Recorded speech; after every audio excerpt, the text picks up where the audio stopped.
खबर दमदार के इस वक्त के बुलेटिन के साथ मैं हूं अनुपम। प्रदेश की हर छोटी बड़ी खबरों लेकर बलरामपुर में सड़क हादसे में 4 लोगों की मौत हुई है। हादसे में 2 लोग गंभीर रूप से घायल हुए। दुर्गा पूजा देखने गए थे बाइक सवार लड़के। बलरामपुर के चुल्हा भारी गांव की घटना है। तो दुर्गा पूजा देखने गए थे बाइक सवार लड़के। बलरामपुर में सड़क हादसा हुआ है जिसमें 4 की मौत हुई है। अज्ञात वाहन की चपेट में आने से यह हादसा हुआ है।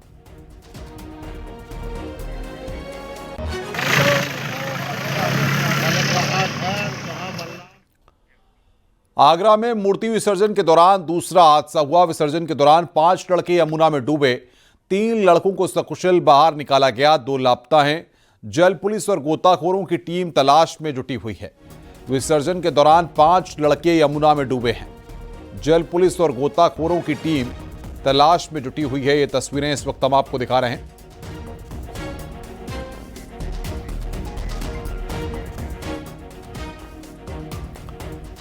आगरा में एक और जगह पर हादसा हुआ है। मूर्ति विसर्जन के दौरान बड़ा हादसा सामने आया। मूर्ति विसर्जन के दौरान 8 लड़के नदी में डूब गए। विसर्जन के बाद नदी में नहाने उतरे थे। पानी के तेज बहाव के चलते सभी 8 लड़के डूब गए। रेस्क्यू के दौरान 4 लोगों को निकाला गया है। 1 लड़के की मौत हो गई। 3 लोगों का अस्पताल में इलाज चल रहा है। गोताखोरों की टीम 4 लड़कों की तलाश में जुटी हुई है।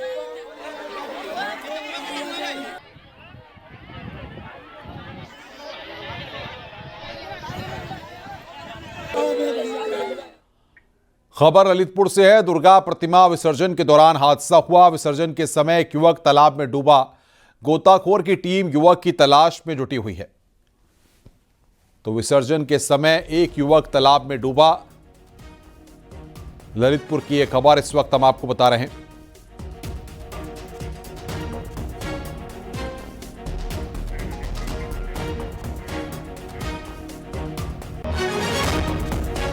फतेहपुर में करंट लगने से 2 लोगों की मौत होने से हड़कंप मच गया। घर की सफाई करते वक्त महिला को करंट लगा था। महिला को बचाने के लिए पड़ोसी आया था। करंट की चपेट में आने से पड़ोसी की भी मौत हो गई। पूरा मामला बिंद की कोतवाली के बहरौली गांव का है। तो घर में सफाई के दौरान महिला को करंट लगा। महिला को बचाने आए पड़ोसी की भी मौत हुई है।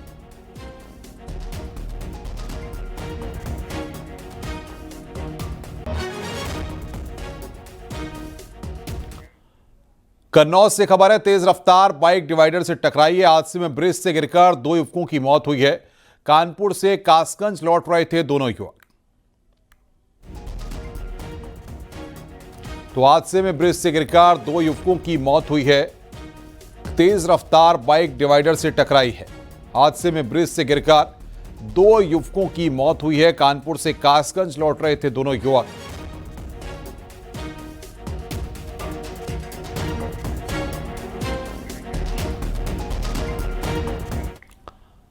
सहारनपुर से खबर है। सांसद चंद्रशेखर आजाद हाउस अरेस्ट हुए हैं। नगीना सांसद चंद्रशेखर आजाद हाउस अरेस्ट हुए हैं। बरेली जाने का चंद्रशेखर ने ऐलान किया था। पुलिस ने चंद्रशेखर को हाउस अरेस्ट किया है। छुटमलपुर स्थित आवास पर हाउस अरेस्ट किया गया है। तो सांसद चंद्रशेखर आजाद को हाउस अरेस्ट किया गया है। यह बड़ी खबर इस वक्त हम आपको बता रहे हैं। बरेली जाने का चंद्रशेखर ने ऐलान किया था। छुटमलपुर स्थित आवास पर हाउस अरेस्ट किया गया है।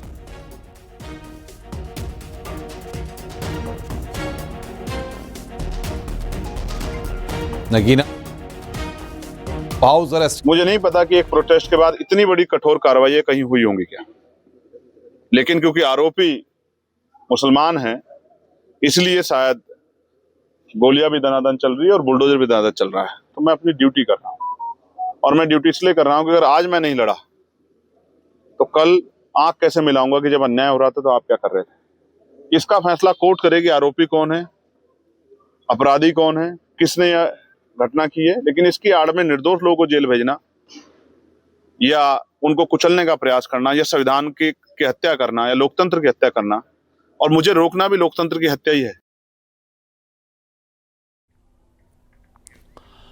यूपी एटीएस ने मुजाहिदीन आर्मी पर बड़ा खुलासा किया है। इस मामले में कट्टरपंथी मुस्लिम लड़कियों को भी भड़काने की साजिश रच रहे थे। गिरफ्तार 4 आरोपियों में आरोपी सफीर सलमानी ने किताब लिखी थी जिसका नाम इस्लाम की मुजाहिद बेटियां हैं।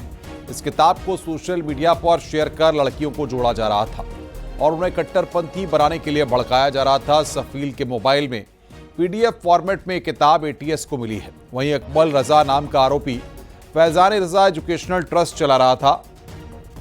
एटीएस को अकमल के मोबाइल से तहरीक-ए-लब्बैक इंडिया, खात्मा गुस्ताख-ए-रसूल, मशवरा नाम के व्हाट्सएप ग्रुप मिले हैं। इस ग्रुप्स में जिहादी विचारधारा का प्रचार प्रसार किया जा रहा था। इन ग्रुप्स के जरिए ही फंड जुटाया जा रहा था। फिलहाल एटीएस इन कट्टरपंथी आरोपियों की कस्टडी रिमांड में लेने की तैयारी कर रही है।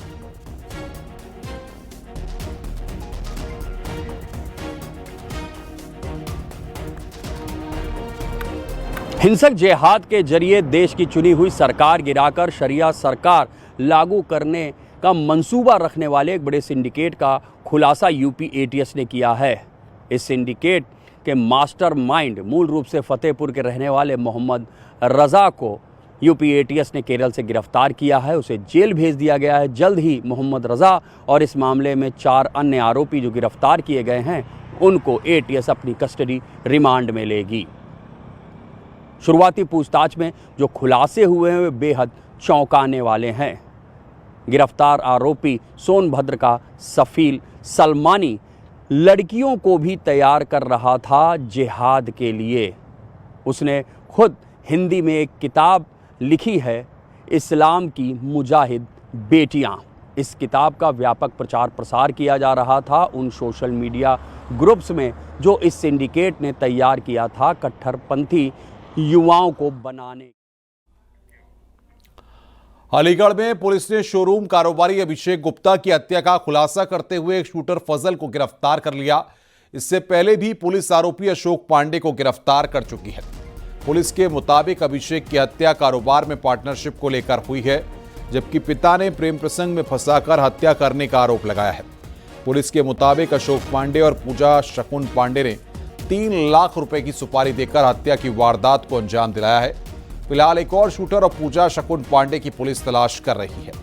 बता दें कि 26 सितंबर की शाम को अभिषेक गुप्ता की हत्या हुई थी, जिसके बाद पुलिस पूरे मामले की गहनता से जांच पड़ताल कर रही है। आज फुटेज के आधार पे और सीडीआर के आधार पे हम लोगों ने जो 2 शूटरों में से एक शूटर था मोहम्मद फजल उसको गिरफ्तार किया। इसके पास से एक तमंचा मिला 315 रोड पर और इसमें इससे पूछताछ जो हुई है और दूसरा नगर एविडेंस एक अन्य अभियुक्त का नाम प्रकाश नाम आसिफ। ये दोनों डीबरी के रहने वाले हैं जो कि रोदावर थाना क्षेत्र के एक गाँव।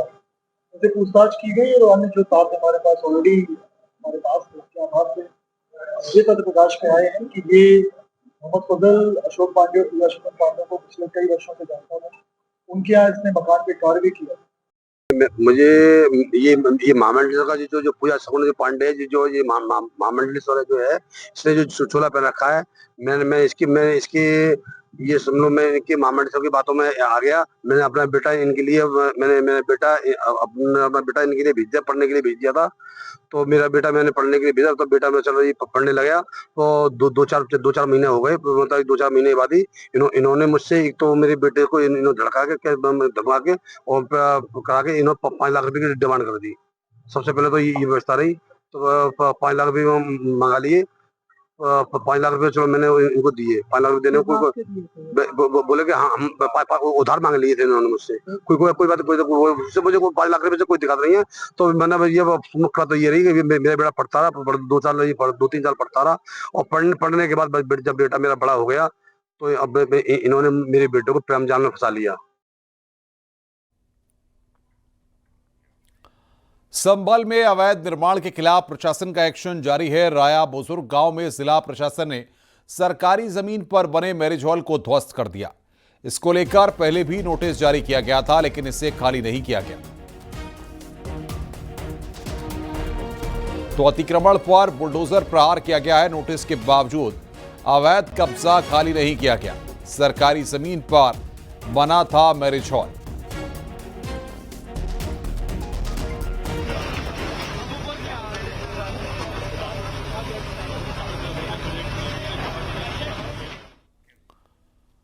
वहीं संभल में तालाब की जमीन पर अवैध रूप से बनी मस्जिद को स्थानीय लोगों ने खुद तोड़ रहे हैं। मस्जिद को ढहाने के लिए मुस्लिम लोगों ने प्रशासन से 4 दिन का समय मांगा है। वहीं प्रशासन का दावा है कि मस्जिद और मैरिज हॉल तालाब की जमीन पर बनाया गया था। मस्जिद 550 वर्ग फीट और मैरिज हॉल 30,000 वर्ग फीट में बना था। करीब 200 पुलिसकर्मियों और पीएसी जवानों की मौजूदगी में कार्रवाई हुई है। इस दौरान ड्रोन से भी निगरानी रखी जा रही है। कि जो मस्जिद का आउटर स्ट्रक्चर है उसके अलावा मेरे न्यायालय से जो मैरिज हॉल बना था उसको डिमोलिश किए जाने का आदेश था और ये जो रिजर्व लैंड पर मस्जिद बनी थी इसको डिमोलिश करने का आदेश था।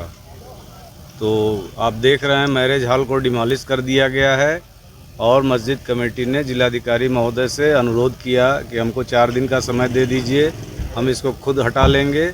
और जैसा कि आप देख रहे हैं उन लोगों ने हटाने की प्रक्रिया शुरू भी कर दी है। वहीं संभल में अवैध निर्माण पर बुलडोजर कार्रवाई के बाद ग्रामीण मलबा उठा ले गए, जिसका वीडियो भी सामने आया। बता दें कि संभल में अवैध मैरिज हॉल को बुलडोजर से ढाया गया है। प्रशासन की टीम के जाने के बाद मलबे को ग्रामीण उठाकर धीरे धीरे सभी ईंट उठा ले गए। वहीं अवैध मस्जिद को ढहाने के बाद उसका मलबा भी लोग उठा लिए। हिंदू मुस्लिम कोई भी अपने बरसात में शादी होती है, शादी कर लेते थे। सबका था ये मैरिज होता।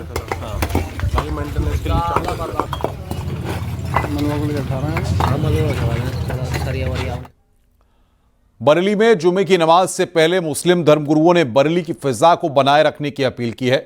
मौलाना शहाबुद्दीन रजवी बरेलवी ने कहा है कि जुमे की नमाज पढ़कर लोग सीधे अपने घरों को वापस जाएं। कोई धरना प्रदर्शन के लिए बुलाए तो हरगिज न जाएं। तमाम मुसलमानों से अपील कर रहा हूं कि जुमे की नमाज बहुत एहतमाम के साथ पढ़ें और नमाज पढ़ने के बाद सीधे अपने घर जाएं और या अपने कारोबार में लग जाएं। और बिलखुसूस नौजवान भीड़ का हिस्सा न बने। अगर कोई व्यक्ति ऐलान करता है या कोई संगठन बुलावा भेजता है तो कतन भीड़ का हिस्सा न बने। प्रतापगढ़ में कुंडा विधायक राजा भैया ने लाइसेंसी हथियारों का शस्त्र पूजन किया। सैकड़ों हथियारों का विधि विधान से पूजन हुआ। राजा भैया परिवार के करीब 30 असलहों का भी पूजन हुआ। पहली बार शस्त्र पूजन में समर्थकों को भी आमंत्रित किया गया। समर्थकों के सैकड़ों असलहों का भी राजा भैया ने पूजन किया। राजा भैया की पत्नी के ट्वीट के बाद पहली बार हुआ शस्त्र पूजन का ऐसा कार्यक्रम। राजा भैया की पत्नी भानवी सिंह ने सोशल मीडिया पर असलहों के जखीरे का फोटो वायरल किया। दशहरे के दिन राजा भैया करते हैं शस्त्र का पूजन। कुंडा के बेती महल परिसर में शस्त्र पूजन का कार्यक्रम हुआ।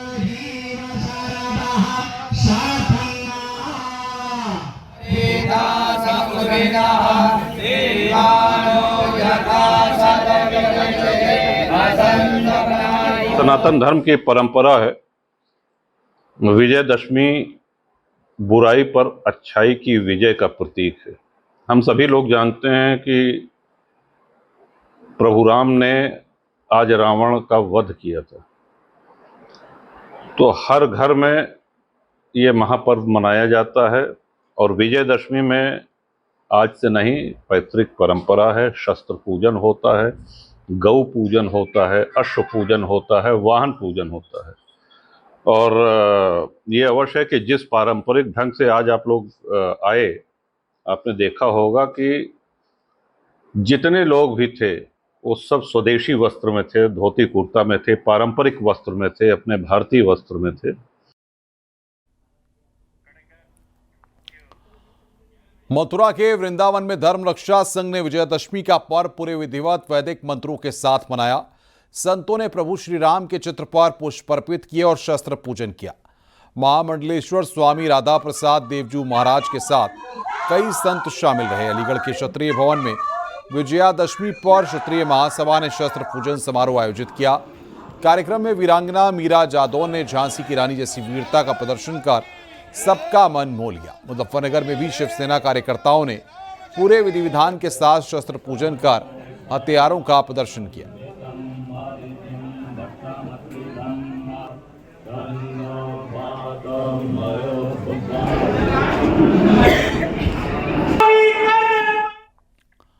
एक तरफ आज देश भर में रावण दहन कर बुराई पर अच्छाई की जीत की खुशियां मना रहा है, वहीं कानपुर में आज बहुत से लोग रावण की विशेष आराधना करते हैं।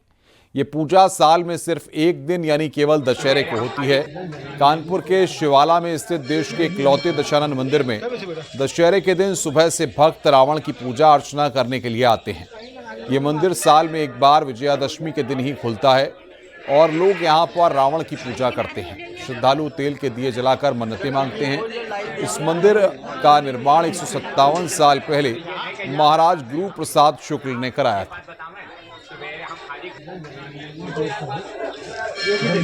देखिए, दशानन के हम लोग जयंती मनाते हैं क्योंकि आज के दिन इनका जन्म भी हुआ था और आज ही के दिन इनको मोक्ष प्राप्त हुआ था। हमारे यूपी में ही एक बिसरा गांव है नोएडा के पास में, जहां पे इनका जन्म हुआ था। आज भी उनका जन्मदिन वहां मनाया जाता है, वहां कोई पुतला नहीं फूंका जाता है। और हम लोग जो है रावण की पूजा करते हैं, इनके विद्वानता की पूजा करते हैं। रावण जी जो बहुत ही मतलब कि बहुत विद्वान थे। उनका जो अहंकार था जिसकी वजह से हम लोग पुतला फूंकते हैं, उन्होंने मतलब श्री राम जी की भक्त भी थे, शंकर जी के भी भक्त वो थे। बस सिर्फ हम लोग सिर्फ उनके अहंकार के लिए, क्योंकि उन्होंने सीता हरण किया था, एक अहंकार था उनमें बस। बाकी वो बहुत ही बड़े विद्वान थे, इसलिए हम लोग उनका पुतला फूंकते हैं। देश भर में दशहरे का त्यौहार धूमधाम के साथ मनाया जा रहा है। अलग अलग शहरों से रावण दहन की तस्वीरें सामने आ रही हैं। यह त्यौहार बुराई पर अच्छाई की जीत का प्रतीक माना जाता है, लेकिन कई जगहों पर मौसम ने खलल डाला है। नोएडा में बारिश में रावण भीग गया, संभल में गीला होकर रावण जमीन पर गिर गया। और ये 3 तस्वीरें इस वक्त हम आपकी स्क्रीन पर आपको दिखा रहे हैं कि किस तरीके से दशहरे के पर्व पर लोगों में उत्साह है। और ये 3 जगहों की अलग अलग तस्वीरें इस वक्त आपकी स्क्रीन पर आप देख रहे हैं। बुराई पर अच्छाई की जीत का ये पर्व है। वाराणसी, नोएडा और संभल की तस्वीरें इस वक्त आपकी स्क्रीन पर आप देख रहे हैं किस तरीके से देश में रौनक है। दशहरे का पर्व हर्षोल्लास के साथ मनाया जा रहा है।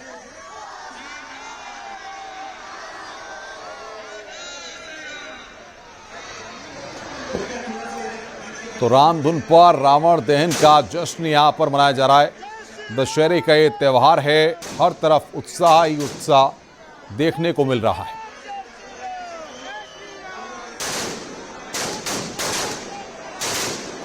वाराणसी, नोएडा और संभल की तस्वीरें इस वक्त हम आपकी स्क्रीन पर आपको दिखा रहे हैं किस तरीके से रावण जला है और किस तरीके से दशहरे का त्यौहार पूरे उत्साह के साथ मनाया जा रहा है।